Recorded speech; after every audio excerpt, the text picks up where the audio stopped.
Today, as a party, we're here in Williamnagar in Garo Hills.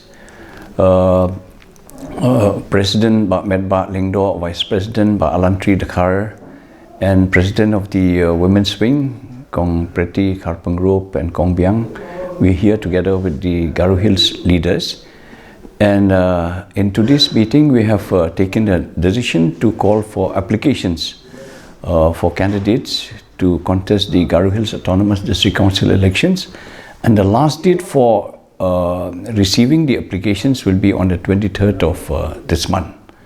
And we have entrusted all the district presidents and secretaries of the different districts, comprising of 5 districts of Garo Hills, to send their applications, or for the applicants to send their applications to the district president or to the special committee members in charge of the election, or to the general secretary of the party.